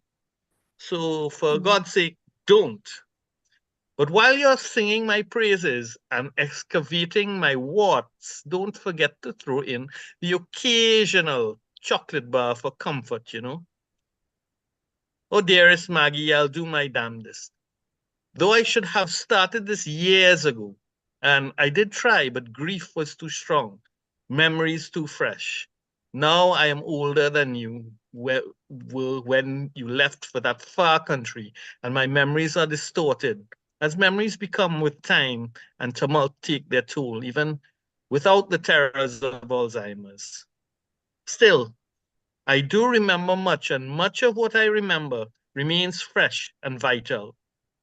So I shall strive to write what is vital and fresh and keep the distorted only as a minor role in your remarkable story. As for that, I've known many remarkable women, but you, dearest Maggie, you stand high among all of them. And well you should, baptized as you were with such a fanciful biblical moniker as Magdalene Mary. As far as I know, no one ever called you that.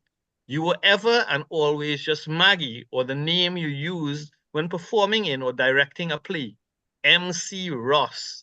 The C stood for Charlize, and you never did tell me who gave you that unusual name.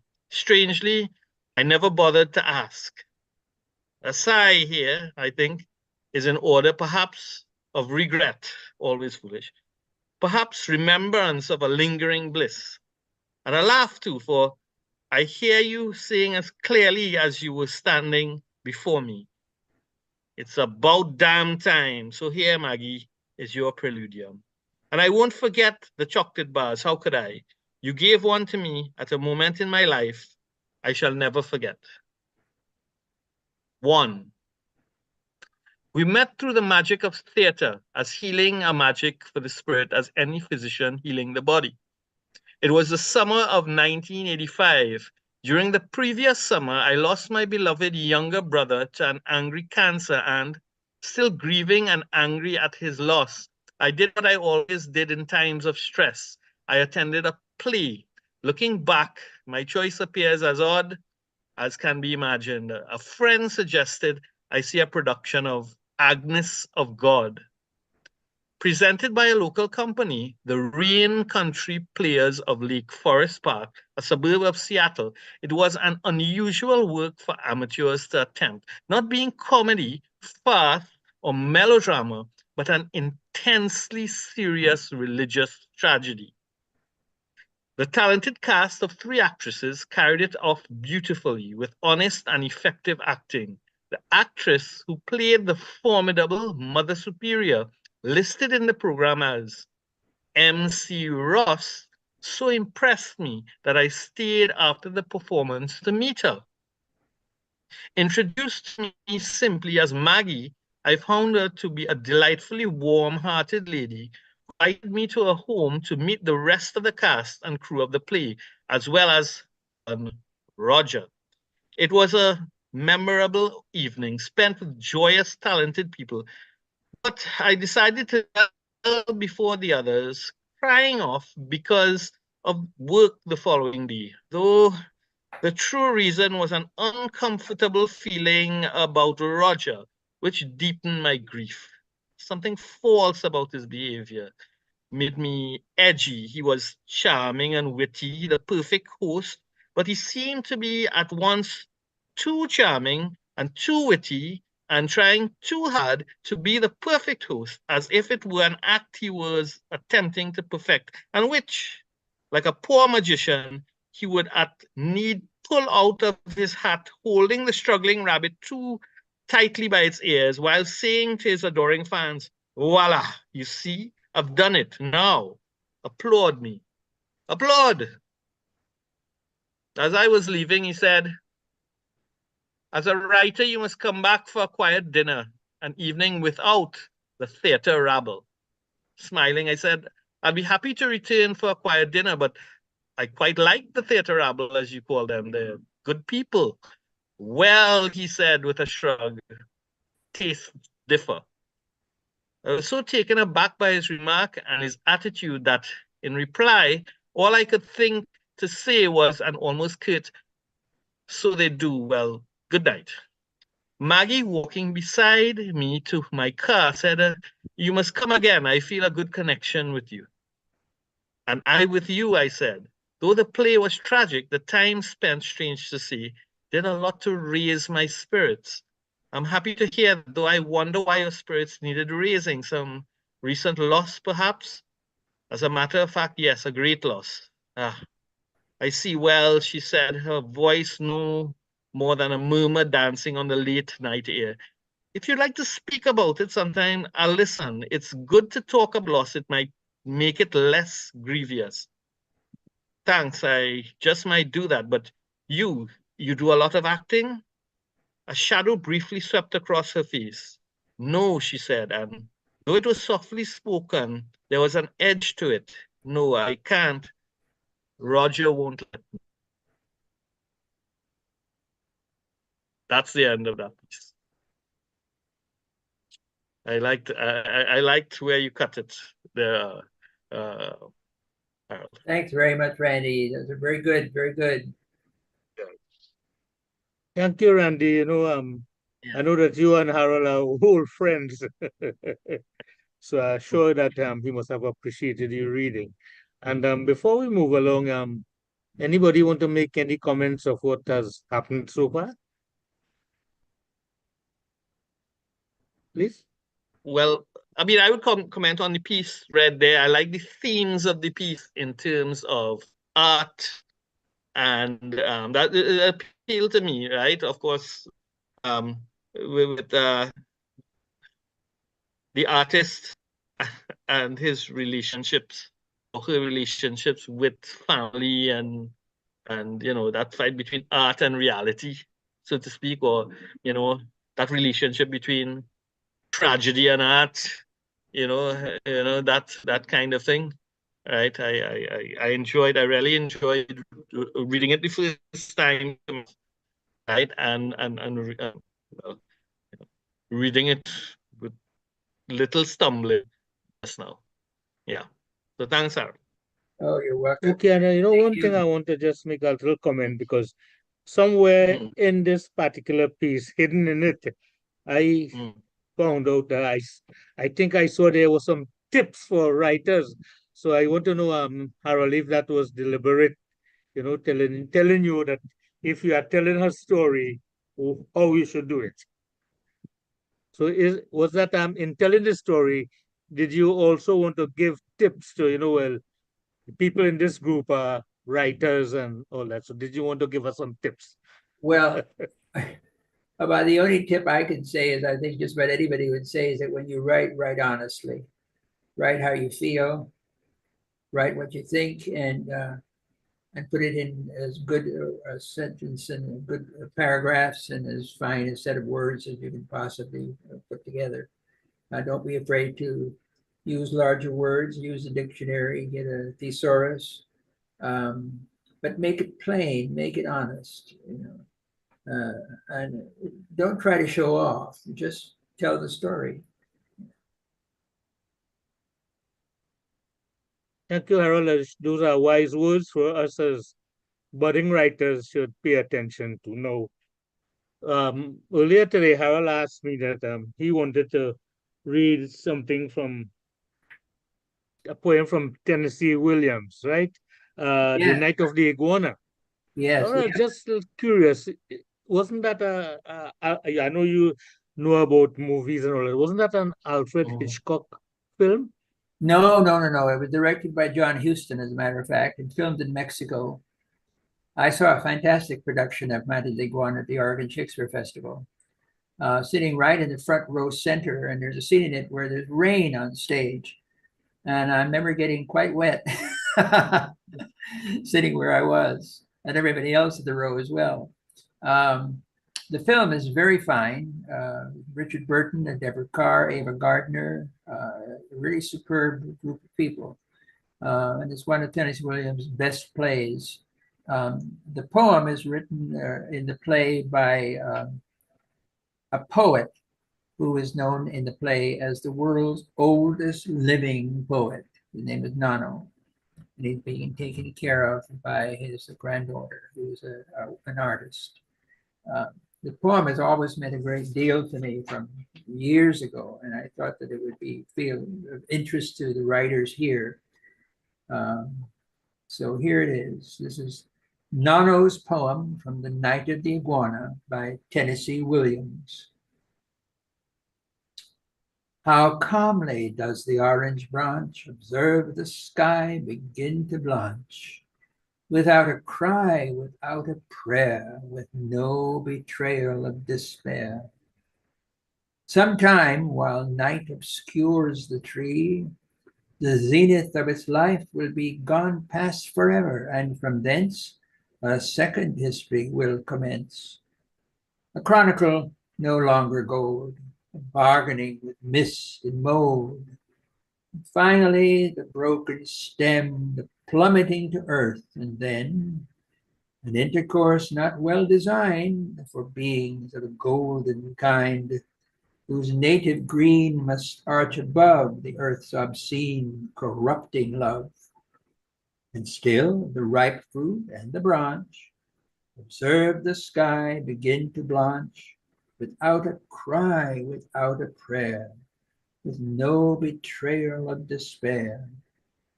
Oh, courage, could you not as well select a second place to dwell, not only in that golden tree, but in the frightened heart of me? That's from the extraordinary Mr. Williams.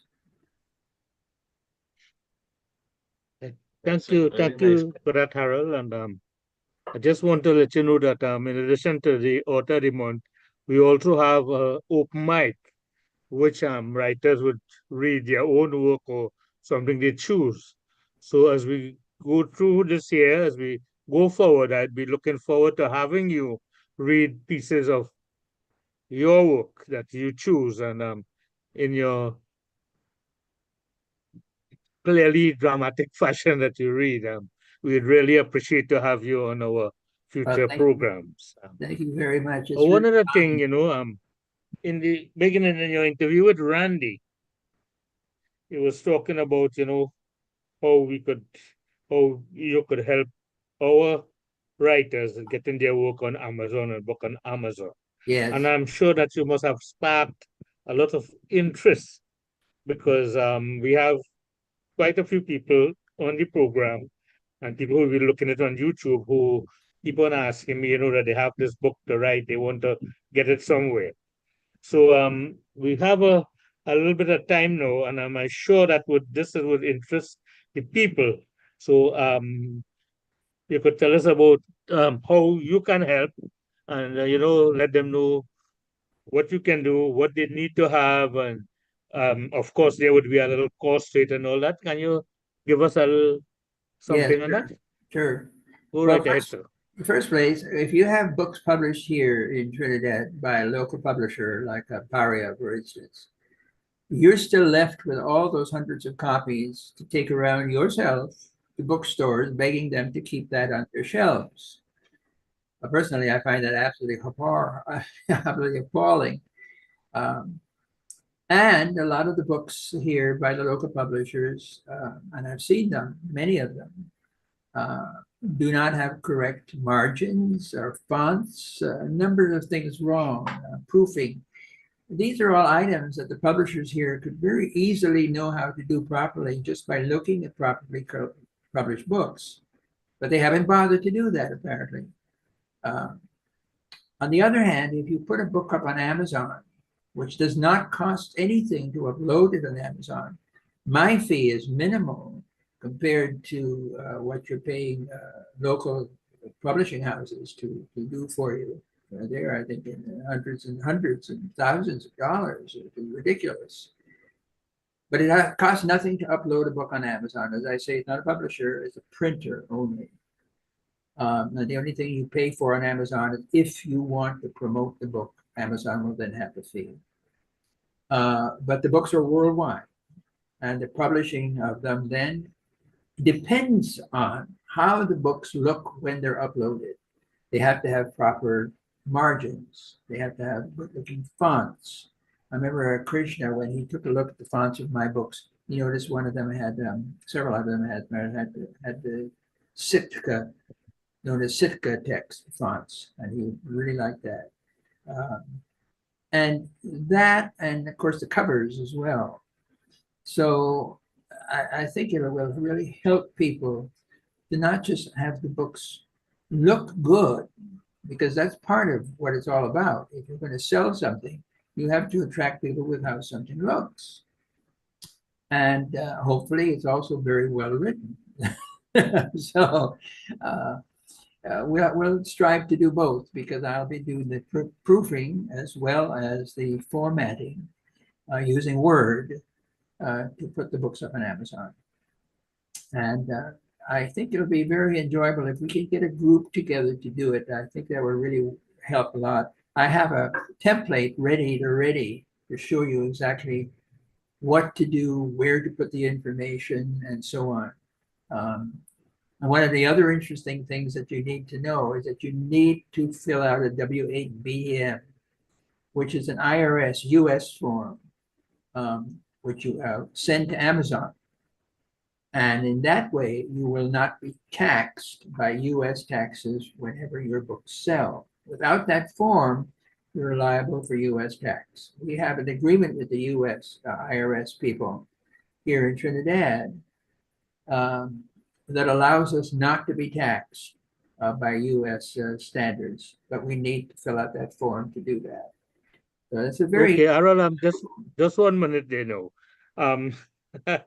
I have seen that form, and I was looking at it, and for me, it looks really, it's quite complicated. So what I'm asking that let me say that one of us, for me, it's complicated. So what I'm asking, that if we need to do that and if we require your services, two things. You say it's not so as I'm of the impression that you would help us complete the form and all that. And another thing that as you're on air right now, you could let people know how they could contact you. Maybe you could well, I have your number. If you could ask them to share it, or they could talk to Randy, Yes, and to get in share. contact with you. Tell You us. can share my number it's on WhatsApp, so it's free, of course. So my number, I think you all have my email as well. Yeah. You can contact me through my email as well. And I live in St. James, so it's a fairly easy travel, unless of course you're all the way down in Point Fortin somewhere. Well, we also have somebody writers here like Althea, Heather, quite Miss Pina, out of the contrariety and all that. So Yeah. I suppose we could work on that. But for the Yeah. people who hear, I think there's a good opportunity you could get Harold's email in the normal email thread that I send, and you could ask for information because on a personal note, Harold, I will be contacting you in about a month's time, really, to do something because I have something here. But I'm sure that we have a lot of people here who would be requesting your services, and Let's see, so Modi we wanted, nearly up to closing time. So Modi, we could say a few minutes or two. If anybody have any questions they want to put to Harold, please do know. well, Modi, just one thing. If anybody wants to set up a date, because all I'm doing is staying at home and writing now. So I have all the time in the world to help anybody who wants help. And if you can get various people together as a group to come up here, you can set up a travel or meet people somewhere and bring them all up as a group. That would be grand because you could learn things together and ask questions together and really communicate that way. And of course, I'll print out all the information I have, which I must say is considerable in getting these books out. Yes, because I've heard from Grisha with our anthology. I've heard from Krishna about the excellent work that you did for them. So what I'm saying, anybody who want to contact, I put in Randy on the spot here. Or email Randy or you go in the thread and email Harold directly. And if Randy, if he could organize a group of us, Randy, that is your job. Please do. Okay. So before I close, Okay. anybody want to ask any question? Go right ahead. I see Yes, Althea have a hand up. Althea, go ahead. yeah, Harold, who edits your work for you, or do you pay to have your work edited? I Because when it don't. comes to editing, you need to have an external eye, Yes. because it's difficult to edit your own work because Definitely. there are mistakes that you don't see. You just gloss over errors, and so you Yes, do need to. you read Yeah, what is in your head, not what is on the yeah, page. yeah. I And have there are a learned, lot of things that yeah, missing that you don't see. Yeah. yeah. I have learned from my own experience and of course looking at other people as well, that when I come to finish a book, I let it literally stew in its own juice for a while. Maybe it's a month, maybe it's 6 months. Then I Yeah. go back and I take a look at it and see what needs to be fixed. And there's always something that needs to be fixed. Right? Yeah. I had a literary agent some years ago in the US. Try as she could, she would try to get Mandragora, my Machiavelli novel published. And she came very close. But it was she who told me, just go on Amazon and do it yourself. She says, and I've gotten reader responses on Amazon from strangers. I have no idea who've given me fine reviews. Again, finding the book by accident. But as far as the editing of a book is concerned, I like to have it read by different people who I acknowledge and respect their reviews. Yeah. And friends whom I trust will give me an honest response to what they read. Yeah. That is Yeah. my way of getting the editing done. Now, when I Yeah. work with other people, for instance, other writers putting their books up on Amazon, I do not do editing for them. I do not look at their books critically as that way. I am only concerned with making sure as a proofing that they don't have spelling errors, and they don't have Yeah. errors, and that they're properly formatted.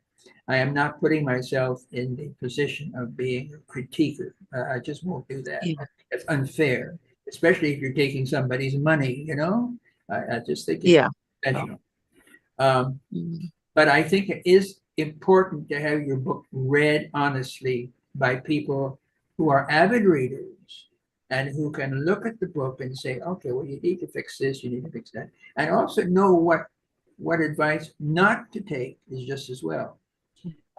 Give you an example of that. When Liz, my agent, read Mandragora, she told me at one point that there was some dialogue in a section that she thought was a bit much. It had to do with the very important scene between Callimaco and Lucrezia, in which he is bemoaning the fact, you know, that he's fallen in love with her, the woman that he had made all events to basically seduce or rape, as the case may be, and how horrendous he was feeling, and he just went overboard. Right?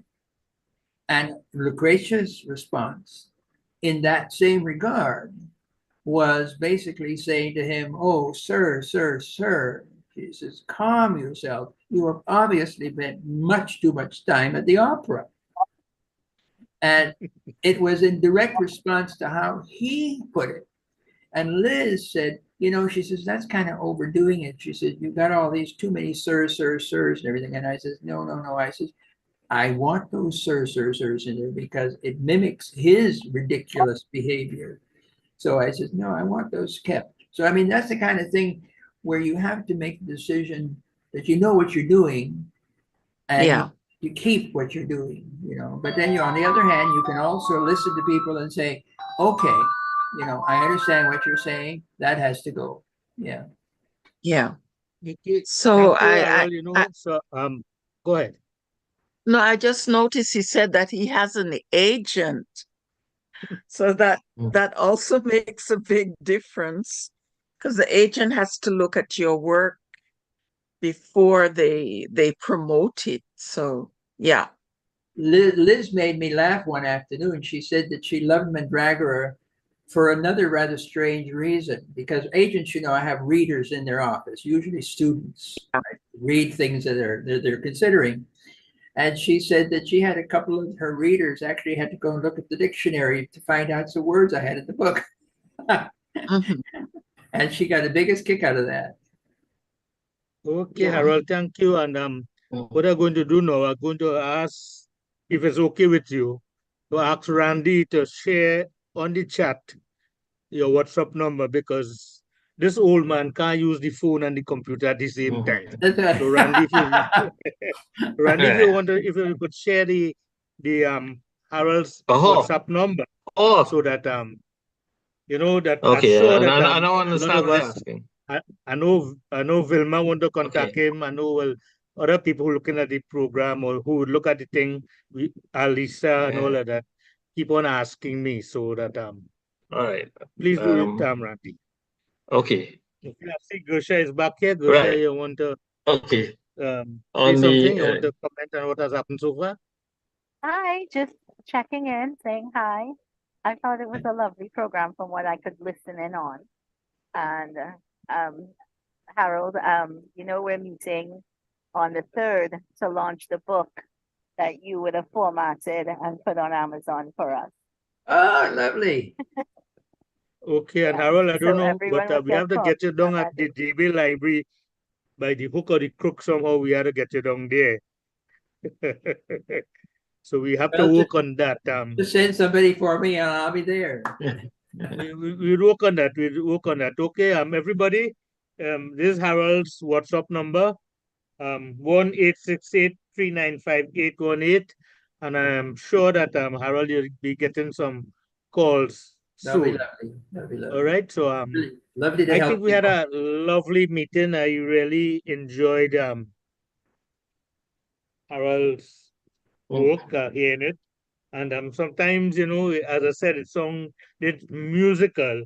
And there was also some things in it, that reminded me of our very own calypso, some of these double meanings, talking about the cuckoo clock, like in, out, and, all that, and the numbers getting larger. And there was other things that, with this double meaning that I really enjoyed. So thank you, Harold, and we look forward to having you again at some time.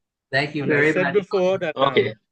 we have this open mic once Thank a you month very where much. Thank you very much, Kay, up there in cold Seattle. yeah, so we will see you, regularly on our program. Okay, Gusha, you're still there if you want to close?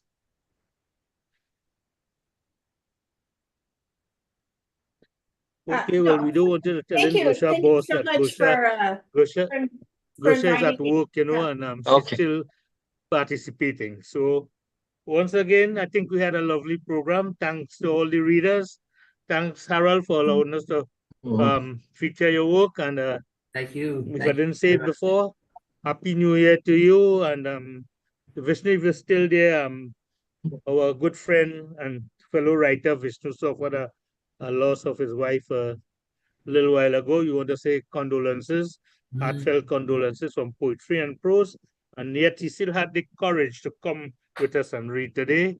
We had Krishna, who has some medical emergency, and he had to leave us, but he still made sure that he come and join us today. So we want to say thanks to everybody, and good evening and happy new year once more. And our next program would be the launch at the DB Library. However, for Altia, Heather, and the other people who are not in Trinidad, we'll be zooming from the library as we did for my book launch, so that we Okay. wanted to contribute because we want to hear you read from your work in the book. Now we have over 21 contributors. So what we would like to do, I just given a little notice that we would like you to do maybe 7 to 8 minutes extract because we want to hear from everybody. Okay, well, thanks. We had a lovely meeting, and once Okay. more, Happy New Year, Thank you. and Yeah. have a good rest of Okay. the day. Take care. Nice meeting All you right. too, Okay. Good Althea. night. Good Nice meeting night. you. Nice Yeah. meeting you, Althea. Okay. Nice meeting you. Okay. Okay. All right, Good Kay. night from All right. Switzerland. You will. Okay. Okay, well, we have All stopped right. recording. If anybody want to chat or anything, again, we could chat for a little while. I still have a few minutes Oh my All goodness. before I have to right. go and see for the dogs. Okay. You know, Well, you mentioned something about being musical, right? You might find this humorous. I hope you'll find it humorous. But when I was in high school, we needed to learn the prologue to Geoffrey Chaucer's Canterbury Tales in the original Old English. Yes, yes. And I decided that I would read it, learn it this way. And I'll give you just a couple of lines of it. When that April, with his April suitor, the root of monsters, the wrote and bothered every pain in which the cure with virtue engendered in the floor. The whole thing I did with Calypso. Calypso. Yeah. Yes, yes. Yes, because there was definitely in your work, there was just something about it that it was musical. I really like it. Oh, I think I forget my train of thought, but it was like that because as a young fella growing up as a teenager, there was a writer called Marie Corelli. Uh-huh. Very She used to carefully. write this really romantic thing with the flowery language. And at that time, as a teenager, I used to thoroughly enjoy her work. And when last year I was in London, and I went was the week before Shakespeare's birthday, so there was a lot of activities in Stratford upon Avon. I went and I stayed a few days there, and there was this Marie Corelli Park that I was staying directly opposite the park, and I went across. And then in the night, I went to see a play called Hamlet in the Royal Shakespearean Theatre, and I think I contacted COVID, and then everything went I had to leave Stratford upon Avon and come back to London and go into the hospital and all that, but that's another story. But I don't know if Harold, if you're familiar with the lady's work. Give me the name again. Marie Corelli. She was an English writer. They said The that at Sorrows that of time Satan, she was the more Philosophy popular of than Dickens. Yeah. She had books like Vendetta, The Sorrows A of Romance of Satan. Two Worlds, Life Everlasting, Yeah. No. Temporal Power, and all that. The I know she name, had but I've about never read her 20 book. books that I used to have. But the point, what I was talking about is that her language and your language here reminds me of her. All right, and I know that's talk too much, but anybody have anything else they want to add? I don't think they have anybody left. Right? Well, it have me, Harold, you, Gushete. Okay, well, fellas, take care, and we have stopped recording a little while now. So, thanks again, Harold and Randy. Thanks All for right. My pleasure. helping with this My program. pleasure. Okay, take care, everybody. All right. Okay, Harold, you take care. You too. Bye. Bye. Okay, bye. Yeah.